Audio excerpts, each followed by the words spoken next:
বাবা আলমামুন শ্বশুর বাড়িতে আছে, শ্বশুর অসুস্থ, যা জিজ্ঞেস করবি আব্বা কেমন আছে, যেটা যদি ভালো বলবি যে এটাই আমরা চাই, তারপর জিজ্ঞেস করবি যে কি ওষুধ খাচ্ছে, তুই বলবি যে ওই ওষুধটা খান আপনি তাড়াতাড়ি সুস্থ হয়ে যাবেন।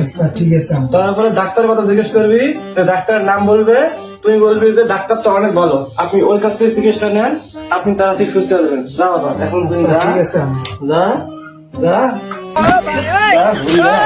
বৌমা নিয়ে দেখে বাবা বুঝছি। ঠিক আছে আম্মা। যাও যাও বাবা। ও বউ, এত তুমি এখানে এত শ্বশুর বাড়ি দামলে অনেকদিন পরে মিষ্টি মিষ্টি খামলে শ্বশুর বাড়ি দামলে শ্বশুর বাড়ি।